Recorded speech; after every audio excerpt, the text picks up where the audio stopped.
Hello everybody, Carl here for Baking Models. You have to excuse me, I'm a little bit bunged up and I've got a bit of a cold, so if you keep hearing the I apologise. As you might have noticed, new camera angle. I managed to borrow a webcam from a friend. This one's a Logitech 1080p, and as you can see it gives a reasonably good picture. Still using the microphone that I bought, so it's a separate microphone because the sound on this is rather tinny, as I found out to my peril last night when I was doing some filming. I probably spent an hour or two doing some bits and pieces, and then when I'd finished I went and had a look at the videos, the outcome, and it was probably a picture about this big, sounding like I was living in a tin can.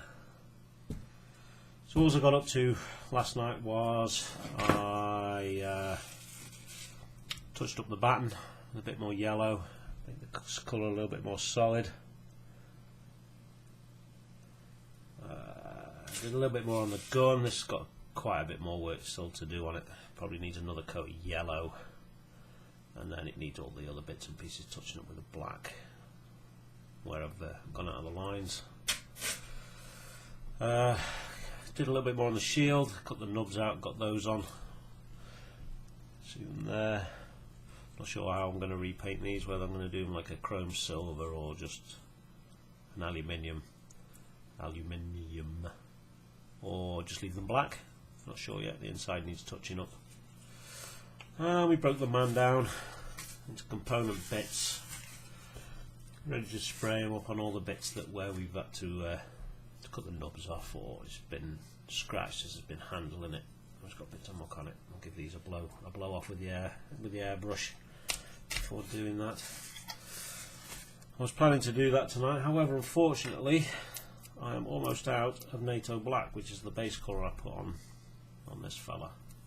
Got very little left, probably not enough to do what I want to do. There may be, but I don't want to risk it. So the noise you can hear in there is just a little screw, little bolt, just like this. Just dropped it in, turns it into like a rattle can. Easier for mixing it up if it's been sitting for a while. We've all got them in, even my Vallejo model air colours, they've got one in. Mixes the colour up a lot better, doesn't take as much shaking. So once he's all sprayed up and we've got him back so he's a solid black, I'm not sure which way I want to go with doing the weathering. I've got pretty much two options. I can either gloss varnish him with the old Pledge, this stuff, some wax, and gunk him with either like a brown or a light grey, or I can gloss varnish him and do a powder dry brush, which is just effectively using a big brush like this and some chalks or some weathering powders, some chalks like this, nice and cheap, really good, big selection of colours, and basically saturate the brush with powder, get most of it out of the brush again, and then just lightly brush over the model. And what it does, it takes all the edges and highlights them, so the black underneath stays dark, but the actual detail of the model actually shines out. I did that with the internal parts of this fella, as you may be able to see on his hands and on his trousers. The actual high points are like a grey colour, whereas the recesses are still quite dark black. So I'm not sure which way to go yet. But first things first, I need to go get some Nato black, get this fella sprayed up, and we shall be right back. forgot to mention, I've also started prepping bits and pieces for the diorama. So, been out. I've got great big sheets of this left from when I was decorating the bathroom. So it's just a box standard piece of MDF, cut out to a reasonable size so we can fit everything on. It still needs tidying up on the edge here.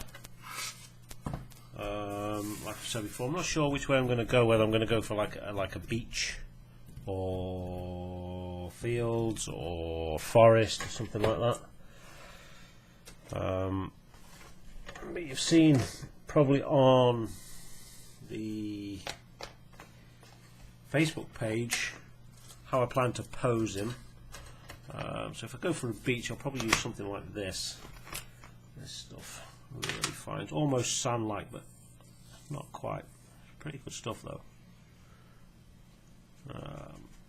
Scattered in amongst that would probably be some of this, which is a little bit coarser. I use this on the base of the ATST. Quite thick stuff, and then yeah, we'll see. I'm not sure yet. But it's how to get this stuck to this. It's probably going to be watered down PVA, something simple like that.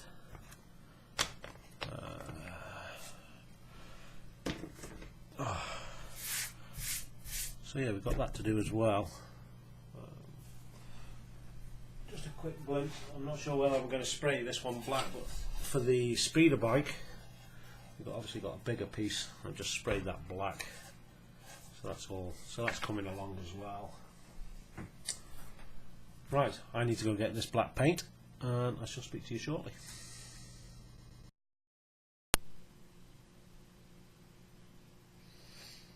So, got the paint. Also, I was in the shop, I managed to get myself some burnt sienna. If it's going to zoom in properly, yeah, there we go. I'm going to try a little experiment. I've already got a little bit of Payne's grey. Also, focus. Come on. Come on.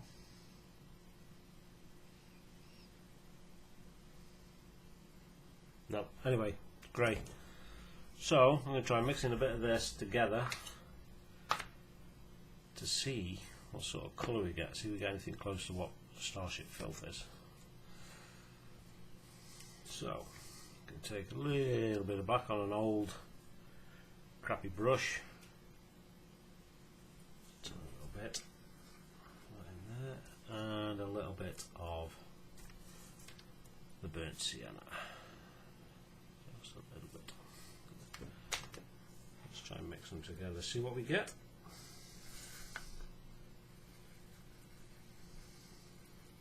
Oh yes, that almost looks like dirty engine oil. Don't know if you're going to be able to see it in this light. Probably not. No, not really, not very well, but that is quite good. That is, yeah, close enough I think to what Starship Filth might be.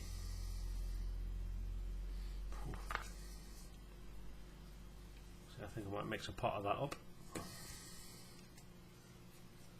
I have some glass jars or something. Here we go.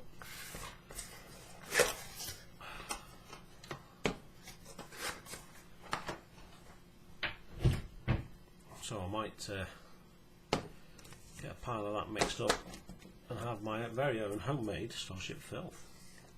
Cool. Right, let's get this brush cleaned.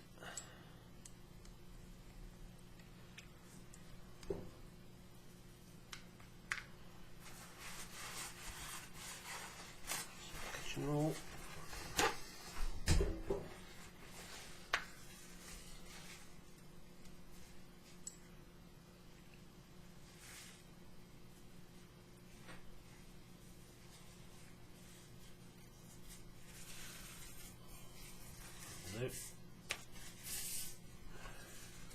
Palette clean.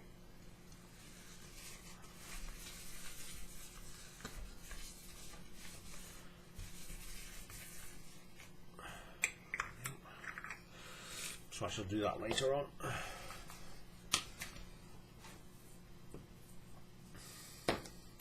So I've got a little bit of this left, clean piece of paper.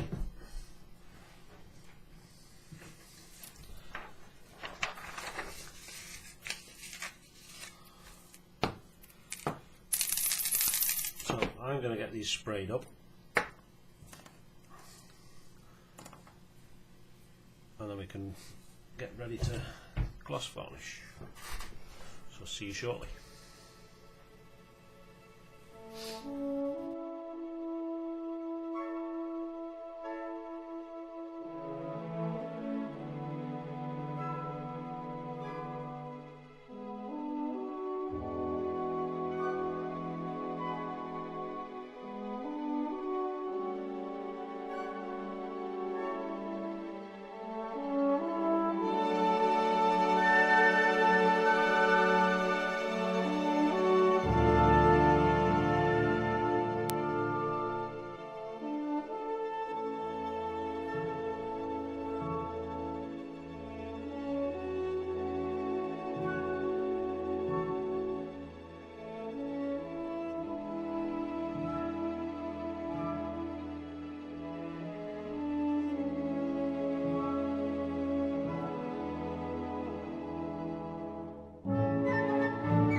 Wow, what a nightmare of an evening. I've had nothing but technical problems, technical issues. So as you've probably seen in the previous clip to this, it's all jumpy and jittery and all over the place, because every time I tried to record something, either the microphone would fail, the webcam would fail. I lost a whole chunk of a file while I was putting it into the editing software. Nightmare. But it's all touched up, resprayed. It looks a lot neater now. Much cleaner. All the white bits are gone. Show you on this one. So it's much better now. All ready for gloss varnishing. I think I'm going to call it there for this episode. I shall gloss varnish these in between, so when we come back we'll be ready to start weathering. Okay, a couple of things to mention from the last video was, first of all, apologies for Adam. I called him the wrong name. That's Adam at EMM Models. Apologies. And the second, I didn't give a shout out to Ant. So Ant at Bashing Kits, apologies mate. Everybody, go look at Ant's stuff. He is the Star Wars master. and I hope you like what you've seen in the video. Like I say, next video we'll start weathering, and after that we can start the dio. Oh, one thing before we do go, I had a technical issue while I was getting everything prepped and ready to spray. I actually found that on the body I hadn't attached the satchels, which are these two here. So when I came to test it with the leg in to make sure it'd bend where I wanted it to, I've had to twist these bags back slightly, and as I was twisting this one back, the nub snapped off. Nightmare. So that shall have to be glued on once the leg's on and in position. So if you ever do make this model, just be aware, if you're going to pose him and have his legs bent, these don't fit properly. You can't bend his leg up far enough, and they have to go slightly backwards. So yeah, so that's me for this episode. Hope you've enjoyed it. And we'll see you next time. Keep making models, be good and be safe. Thanks all. Bye.